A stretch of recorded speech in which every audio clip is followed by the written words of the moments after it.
Last month, I uploaded a video titled The Search for Panzer of the Lake. I am pleased to announce to you today that thanks to the enormous effort on behalf of all of you who joined the search, we were able to not just find and confirm the location of it, but we also have learned the story behind what happened that fateful day.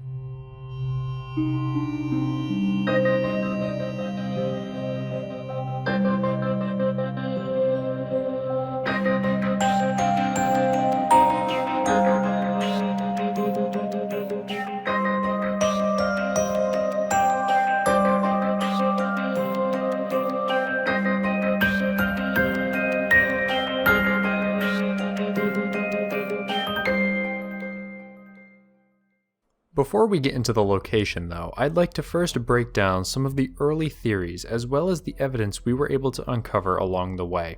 If you haven't watched my original video on the Panzer of the Lake, I highly recommend you do so first. Most of the core information that allowed the search to even begin was discussed in detail in that video. I'll put a link to it in the corner of the screen right now and give you a second to go watch it. Alright, let's get into what we found since then. Early on, we found one of the most important bits of information regarding the tank. Closer inspection of one of the second two photos revealed a small ID plate on the hull side. This plate bears the number of the tank, which gave us more information about which unit and theater it might have been in. Due to the poor quality of the photo, the exact number couldn't be made out, but most people agree it was probably a 631 or 531. Without any further evidence, this wasn't much use, but it at least gave us a place to start. Following this, an attempt to learn more about the original images led some people to reach out to the original Reddit user who had posted the two images that were sold on eBay, to which we got a response. The user again said the photos were from the Western Front in 1940 and mentioned that Panzer Regiments 5 and 6 of the 3rd Panzer Division used the side plates as well as having Panzer IVs during the campaign. This connected with the numbers on the side but didn't narrow the search by much. Along with this, I was able to track down the original eBay seller who put the photos up for auction. Unfortunately, they were unable to shed any light on the photos or get me in contact with the buyer. As all of this was taking place, we got our first submitted theory. This theory provided further evidence going along with my original Prut River hypothesis. Nothing in the theory really jumped out as a smoking gun to me though, so I was unwilling to call the hunt complete, and it turns out that was the right thing to do. The next group to submit a theory was extremely confident in their search, believing the tank to have been lost during the fighting around Rezai. Had this turned out to be true, it would have been extremely significant, since it could have connected to the legendary crew of the KV tank that held up the German forces in that area single-handedly. Some holes quickly appeared after further inspection though, and like the Panzer of the Lake, this theory quickly sank, especially after the final theory was submitted.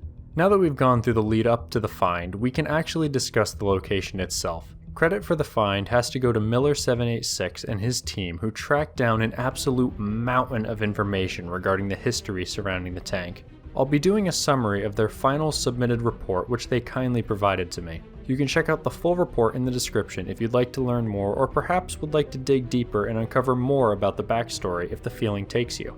But enough stalling, let's get our panzers wet. It's May 12th, 1940. The invasion of France is underway and the tanks of the 5th Panzer Division approach the Meuse River. A small detachment headed by Lieutenant Heinz Zobel, recently placed under Rommel's command, has been tasked with advancing towards the site of the Ivoire Bridge. Originally believing the bridge to be destroyed, they are shocked to find it still intact. Through a stream of refugees, a small group of tanks led by Lieutenant Zobel and several scout vehicles rush to capture the bridge before it can be destroyed. The two scouts reach the bridge with the tanks being engaged by anti-tank fire as they push forward. As the two lighter vehicles attempt to cross the bridge, they begin to receive heavy fire before being ultimately destroyed when Lieutenant Vizpalara, who is the head of the Belgian engineers, blew the charges manually before being cut down by German gunfire. During this engagement, Lieutenant Zobel's tank is struck in one of the roller wheels, causing minor damage. With the bridge now destroyed, the Germans would be forced to cross the river another way. The following evening, Rommel issues an order to cross the river by ferry. In order to do this, an 8-ton ferry from Hoo is converted to the heavier 16-ton variant. With this task complete, tanks begin to make the crossing to the opposite bank. One by one, they glide across the dark waters until it's time for Zobel's tank, a Panzer IV-D, to make the crossing. At 25 tons, this machine is well past the intended weight of the ferry, but so were many of the other tanks which already crossed, so there was little reason to be concerned. The cool night air conceals them as the ferry slowly makes its way once more to the waiting forces across the river. With the opposite shore just out of reach, and the crew likely ready to breathe a sigh of relief to be back on solid ground, the unthinkable happens. The ferry begins to list, and the tank on board quickly shifts, causing an uneven distribution across the surface. This strain quickly reaches a breaking point, and the tank splashes into the water, illuminated only by the moon as it sinks below the surface. The exact cause behind its sinking is unclear, but from what we know, it's likely either due to the weight which caused the ferry to fail, or by a sudden enemy attack seeking to sabotage the crossing. What is clear, however, is the result. The tank sank into the waters of the Meuse. The lone crew member who remained in the tank, likely the driver, diving out into the river, escaping the steel coffin as it plunged into the depths. Over the following days, the tank was not recovered either due to it not being a priority or lack of the necessary recovery equipment. As time passed, a seemingly insignificant photo was captured of a German pioneer dressed in his work uniform holding a rifle. The rest, as they say, is history. So that's the story behind the legend of Panzer of the Lake. The tank would later be recovered sometime in 1941, which probably explains the second two photos. After this, we lose the trail, and it's safe to assume that the tank was either scrapped or sent back to the factory for a refit. The final resting place of the Panzer which sank over 80 years ago might never be known, but we now know where it made its mark on history. A fitting conclusion to one of the internet's most famous tanks.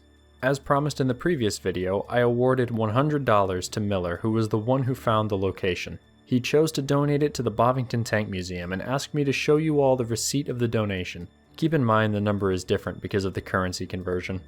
Like I mentioned before, if you want to see all the information that backed up the location, check out the full Google Doc in the description which details everything.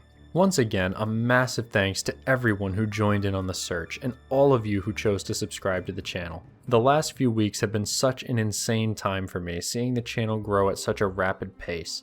If you enjoyed this video, please do consider subscribing, as I plan to do more videos like this if I can find topics in the future. I'm even considering branching off into another possible series with this called Mysteries in History.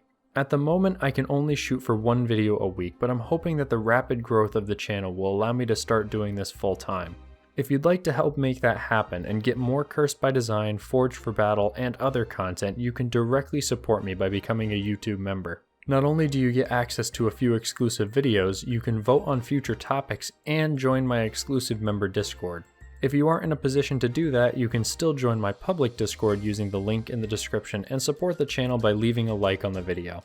Enough of me talking though. This was such a great experience to work with all of you to uncover a story many would have dismissed. I hope to see you again in a future video, and until then, have a great rest of your day.